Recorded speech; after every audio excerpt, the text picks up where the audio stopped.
ہم آگے چلتے ہیں سورہ نحل. سورہ نحل میں اللہ تعالیٰ نے اپنی نعمتوں کو بہت بیان کیا ہے. نحل عربی میں کہتے ہیں شہد کی مکھی کو. پوری سورت کا نام ہی اللہ نے کیا رکھ دیا؟ شہد کی مکھی.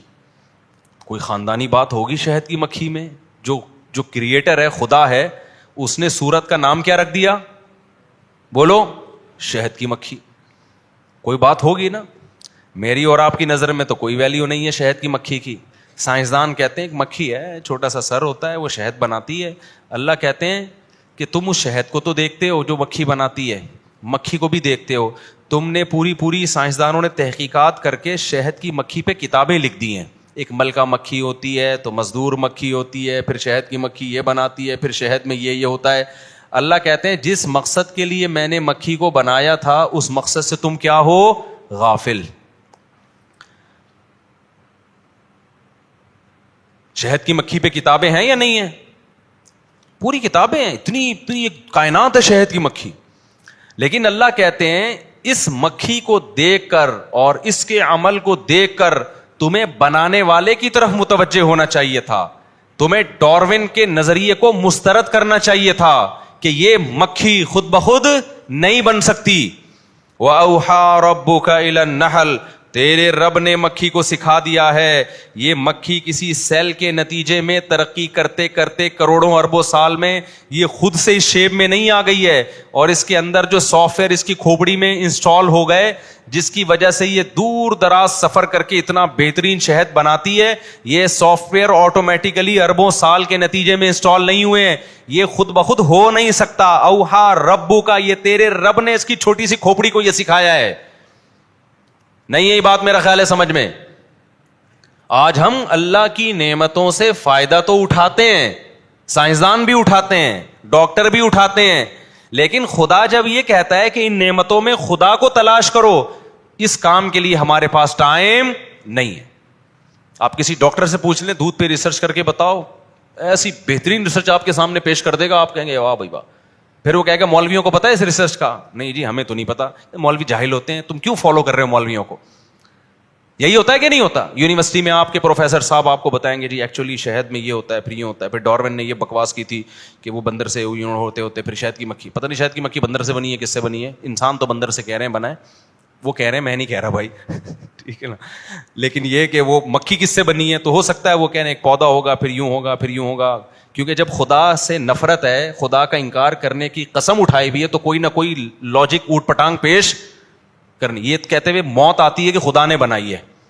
موت کیوں آتی ہے؟ خدا کو مان لیا نا تو پھر پیغمبروں کو ماننا پڑے گا، پیغمبروں کی کتابوں کو ماننا پڑے گا، پھر زنا کو حرام کہنا پڑے گا، پھر شرک کو حرام کہنا پڑے گا، پھر جنت کو ماننا پڑے گا، پھر جہنم کو ماننا پڑے گا، پھر نماز کو ماننا پڑے گا، پھر روزے کو ماننا پڑے گا، پھر پردے کو ماننا پڑے گا، پھر ماں باپ کو اولڈ ہاؤس میں جمع کرانے کا آپشن ختم ہو جائے گا، پھر وراثت کے حکام ہیں، پھر شراب حرام ہو جائے گی، پھر داڑھی رکھنا پڑے گی، پھر عورت کو پردہ کرنا پڑے گا، پھر مذہب کی اتنی پابندیاں کی، اسٹیپ بائی اسٹیپ سب چیزیں لاگو ہوتی چلی جائیں گی. تو انسان نے کیا بدماشی کی یار؟ تمام پابندیوں سے اپنے آپ کو آزاد کرو. اس کا بہترین حل یہ ہے کہ خدا کے وجود کا انکار کر دو کہ خدا ہے ہی نہیں. ارے کیسے انکار کریں؟ پھر یہ کائنات بنی کیسے؟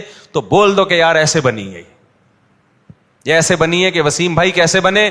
یار خود سے کیسے بن گئے وسیم بھائی؟ آئی وہ کہیں خود سے نہیں بنے، وہ ایک سیل تھا، پہلے بندر بنا، پھر ان کی دم مارکیٹ سے شارٹ ہوئی، دم ہوتے ہوتے پھر یہ خوبصورت سا انسان وسیم نام کا وجود میں آ گیا.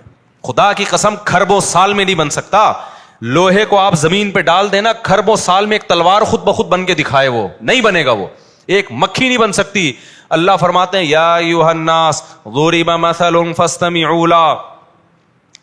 میں جب یہ آیت پڑھتا ہوں نا مجھے اپنے شیخ حضرت مفتی رشید احمد صاحب یاد آتے ہیں. حضرت ایک دفعہ یہ آیت پڑھتے پڑھتے نا ایسے آواز بلند ہوئی، کہتے ایسا مزہ آتا ہے یہ آیت پڑھنے میں. یا ایھا الناس ضرب مثل، اے لوگو. ڈارون بھی ہے، نیوٹن بھی ہے، آئنسٹائن بھی ہے، دودھ والا بھی ہے، پکوان والا بھی ہے، ڈاکٹر بھی ہیں، انجینئر بھی ہیں، رکشے والے بھی، سب کو اللہ خطاب کر رہے ہیں. ضرب مثل فاستمعوا له.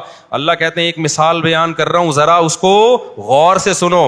ان الذين تدعون من دون الله لن يخلقوا ذبابا. اللہ کے سوا کوئی ایسا نہیں ہے جو ایک مکھی بھی پیدا کر کے دکھا دے.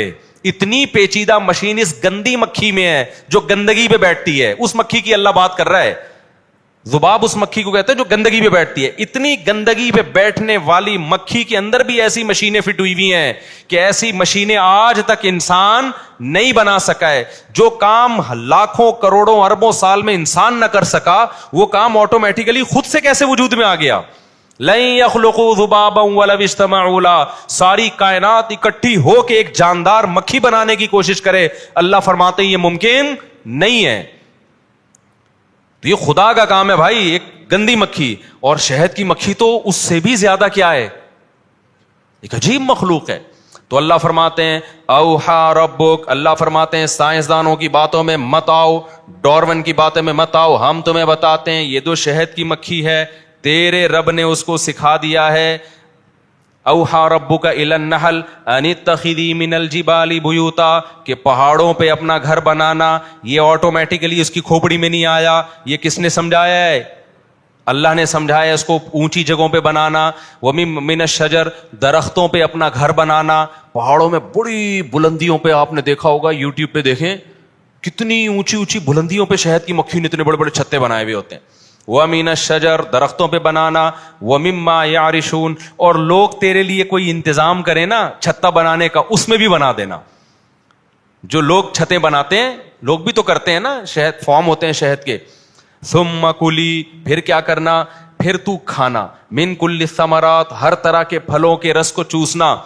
فَاسْلُكِي سُبُلَ رَبِّكِ ذُلُولًا, مکھی کہہ رہی ہے اللہ تو نے میرے ذمہ عجیب کام لگا دیا, پہاڑوں پہ گھر بنا رہی ہوں, پھل وہ دوسرے گاؤں سے بھی آگے ایک باغ ہے وہاں پر ہیں. اتنا لمبا راستہ جب میں بائی ایئر طے کروں گی تو میرے پائلٹوں سے کوئی تعلقات نہیں ہے, نہ سائنسدانوں سے تعلقات ہیں کہ جو مجھے ٹریگنومیٹری کا علم اور مجھے بتائیں کہ جی کتنے کلومیٹر فی گھنٹہ کی رفتار سے کون کون سی سمت میں مڑنا ہے. میں تو راستہ بھول جاؤں گی. مکھی بائی روڈ سفر نہیں کرتی, بائی ایئر سفر کرتی ہے. بائی روڈ سفر میں علامتیں سمجھ میں آ جاتی ہیں, بائی ایئر میں نہیں آتی. ابے بائی روڈ میں آپ سے کہتا ہوں صدر جاؤ, آپ کہیں راستہ کیا, میں کہوں یہاں سے الٹے ہاتھ پہ جانا, انڈا موڑ سے سیدھے ہاتھ پہ قبرستان آئے گا, اس میں قبرستان میں مردوں کو السلام علیکم یا القبور, اور پیچھے سے آواز آئے گی وعلیکم السلام بھائی عبد الغفور, ٹھیک ہے نا. وہ آواز پہ دھیان نہ دینا اور آگے نکلنا.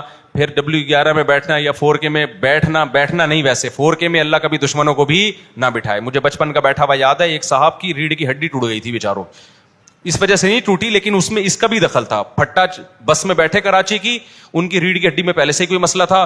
ایک وہ بیچارے آرمی کے ریٹائر لیفٹیننٹ تھے, وہ ایک زبردست قسم کا کراچی کا کھڈا آیا جو کہ آتا رہتا ہے, پہلے بھی ان کی زندگی میں آیا لیکن کمر نے برداشت کیا. انہوں نے کہا جہاں اتنا برداشت کیا 2-4 کھڈے اور برداشت ہو جائیں گے.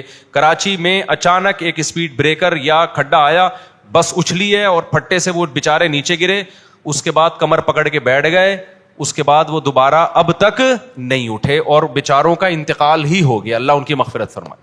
تو ایسے بہت سے لوگ جو کراچی میں جن کے انتقال ہوئے ہیں وہ بس والوں نے مارے ہیں, لیکن اس میں بس والوں کا قصور نہیں ہے, سڑکوں کا قصور ہے. اور سڑکوں کا قصور نہیں ہے, کس کا قصور ہے, گورنمنٹ کا قصور ہے. خیر, تو میں آپ کو بائی روڈ سفر بتاؤں گا تو میں کہوں گا یوں جاؤ, پھر یوں مڑو, پھر یہاں سے گولے گنڈے والا, پھر گنے کے جوس والا, پھر آگے وسیم بریانی والا, ادھر سے ٹرن مار کے صدر آ جائے, ایسا ہی ہوگا نا. لیکن اگر میں بائی ایئر بھیج رہا ہوں, پائلٹ میرے پاس آیا کہ میں نے بائی ایئر مکہ جانا ہے, کیسے جاؤں, اب میں بتا سکتا ہوں یہاں سے یوں مڑے گا, رائٹ لیفٹ سائڈ پہ مسقط آئے گا, رائٹ سائڈ پہ ایران آئے گا, ایران سے نکلنا, وہ کہے گا بھائی کدھر نظر آئے گا مجھے اوپر سے, کیا خیال ہے بھائی.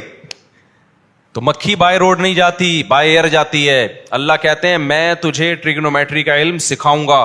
مکھی شہد کی ایسے بہترین سفر کرتی ہے نا, لمبے لمبے, سورج کی کرنوں سے اور سائے سے اندازہ لگاتی ہے کہ جب میں چھتے سے نکلی تھی یہ سایہ یہاں تھا تو مجھے اس ڈائریکشن میں گئی تھی, اب یہ سایہ چینج ہو چکا ہے تو مجھے کس ڈائریکشن میں آنا. انتہائی پیچیدہ علم ہے جو اللہ نے مکھی کو سکھا دیا یہ علم. تبھی قرآن نے کہا فَاسْلُكِي سُبُلَ رَبِّكِ ذُلُولًا, تیرے رب نے واپسی کے راستے مسخر کر دیے ہیں, تیرا رب تجھے وہ راستے بھولنے نہیں دے گا. انہی راستوں پہ چل کے واپس اسی چھتے میں جانا جس چھتے سے نکلی تھی تو. اتنا بہترین نظام اللہ نے شہد کی مکھی کا بنایا, اتنی موٹی موٹی کتابیں لکھی گئی ہیں اور ابھی تک پورا نہیں سمجھا گیا شہد کی مکھی کو. اللہ فرماتے ہیں اتنا ٹف کام میں نے اس کے ذمے لگایا, اس کا پھر پروڈکٹ کیا, اس سے کام کیا لے رہا ہوں, یخرج من بطونها شراب مختلف الوان، ایسا مشروب اس کے پیٹ سے نکلتا ہے جس کے کلر کیا ہیں؟ مختلف، کوئی سفید، کوئی بلیک، کوئی ریڈ. یہ تو اس کے اوپر کی کیفیت ہے. اور لذت وہ بھی اللہ نے نہیں بیان کی، کیونکہ وہ ہم جانتے ہیں. ایک چیز جو چھپی ہوئی تھی وہ اللہ نے بتا دی، فیہ شفاء للناس، اس میں لوگوں کی بیماریوں کے لیے کیا ہے؟ شفا ہے. ایسی بہترین میڈیسن تیار ہو رہی ہے، خوراک بھی ہے، لذت بھی ہے، میڈیسن بھی ہے. یہ کام اللہ نے کس کے ذمہ لگایا؟ اتنی سی مکھی جو کسی سائنٹسٹ کے حوالے کیے جائے اور کہا جائے کہ تو اس کو کچھ سکھا، وہ کہے گا بھائی کچھ 6-7 فٹ کا بندہ لے کر آؤ تو اس کو تو میں شاید کچھ سکھا دوں، اس کی تو 2-3 لائنیں دماغ ہے، اس کو کیا سکھاؤں میں؟ اللہ کہتے ہیں یہ میں نے اس کو سکھا دیا ہے. آگے اللہ فرماتے ہیں ان فی ذالک لآیۃ لقوم یتفکرون، جو غور و فکر کرتے ہیں اس میں، ان کے اس شہد کی مکھی میں ان کے لیے بہت بڑی نشانی ہے. کس چیز کی نشانی ہے؟